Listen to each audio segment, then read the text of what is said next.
em Belo Horizonte. Alô, Pedrinho, gente boa, Cruzeiro. Pedrinho tá feliz da vida, me mandou uma mensagem aqui agora.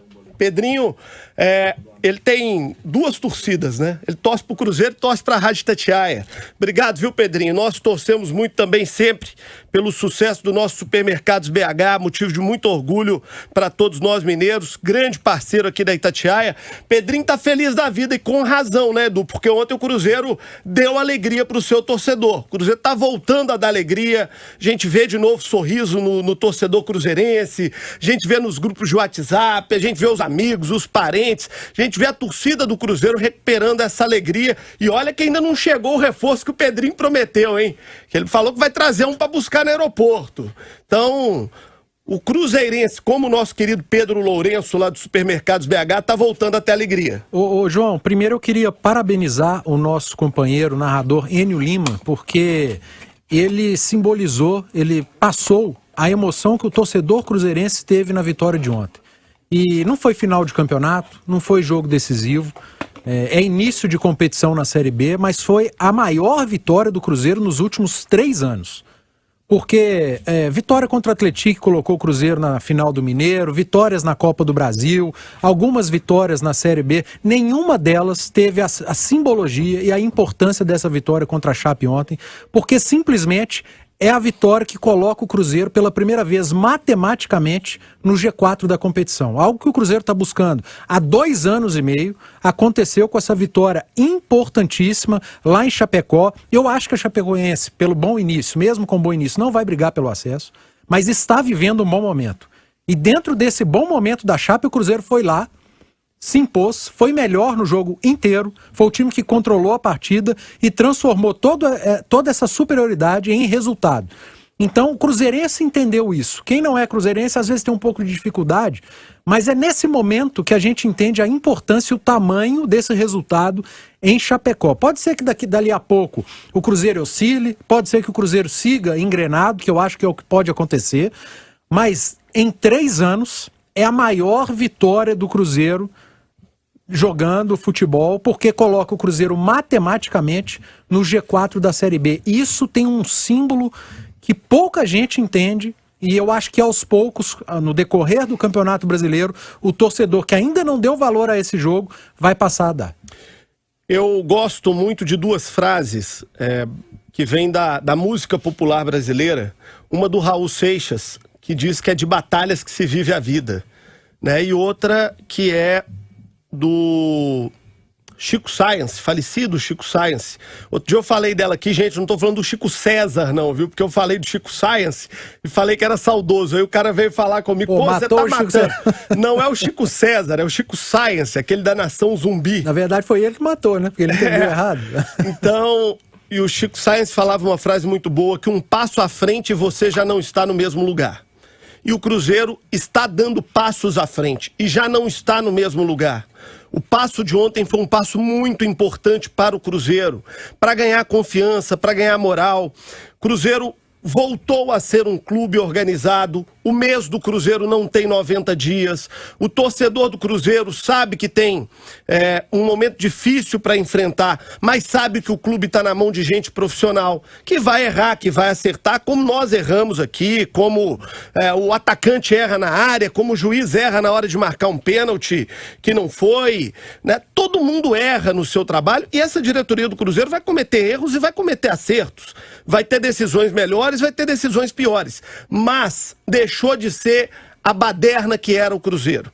Deixou de ser a casa de mãe Joana que transformaram o Cruzeiro. O Cruzeiro está retornando a uma rota de organização, de planejamento, de seriedade, de austeridade, de pé no chão.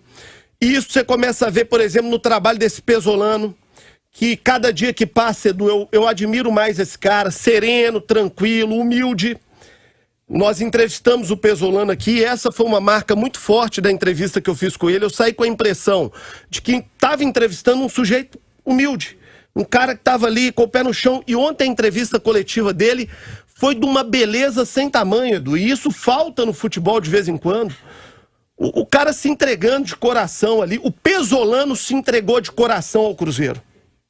O Pesolano se entregou de coração ao Cruzeiro. Na hora que o cara fala, olha, eu sonho toda noite em voltar com o Cruzeiro para a Série A.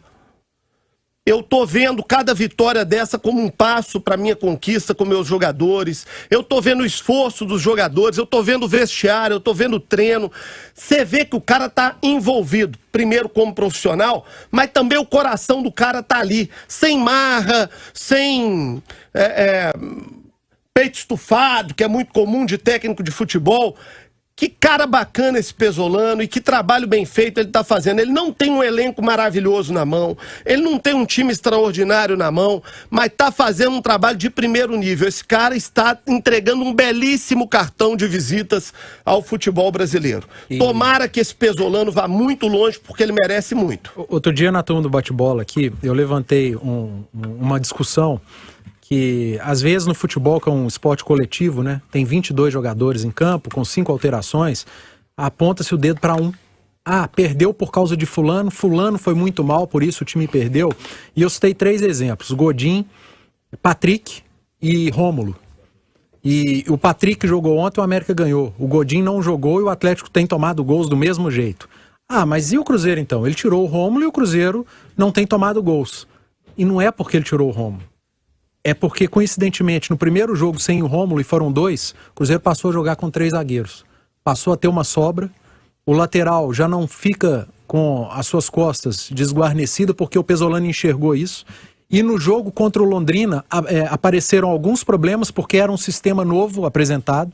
O Rafael Santos jogando muito sozinho. O que ele faz para o jogo seguinte? Tira o Rafael Santos, coloca o Bidu, que tem uma característica diferente, e traz o Jajá para o lado esquerdo com o Luvanor na direita. Então, os alas, que antes com 2 zagueiros são laterais, eles passam a ter com quem dialogar. O Pesolano é um cara que enxerga demais, uma leitura perfeita e melhorou muito o Cruzeiro de um jogo para outro. Eu concordo e eu discordo. Discordar é salutar. Vou começar pela concordância. Não, vamos pela discordância. Não, vamos pela concordância primeiro. Eu concordo que muitas vezes há um exagero, né, de se centralizar numa figura só o sucesso e o fracasso. Mas eu acho que também há casos que, de fato, tem gente que contribui mais para a vitória e, de fato, tem gente que contribui mais para a derrota. Sim, numa falha clamorosa, num frango. E acho que, né, isso acontece no futebol. E acho que o Rômulo, por exemplo, que é um baita cara, me parece um líder muito positivo, mas que ele não vinha jogando bem. E acho que o técnico acerta quando tira o Rômulo do time. E mesmo com o Atlético ontem não tendo feito um grande jogo, eu acho que também tá certo o Turco quando ele dá um tempinho pro Godinho aí que não vinha bem. Sim, mas o que eu quero mostrar é que não era o problema do Atlético não era o Godinho. Único, claro, o problema do Cruzeiro não era o Rômulo. Ah, mas o Rômulo tomava a bola nas costas. O Cruzeiro faz uma saída. Esse segundo era o Rômulo, que saía da lateral e ia para o centro, como o Daniel Alves fez na seleção, como faz no Barcelona, como joga. E aí quando perdia a bola, porque o Cruzeiro não tem a qualidade de uma seleção de um Barcelona, e perdia muitas bolas, o adversário sabia que o lateral tinha ido para o centro, então joga naquele lado.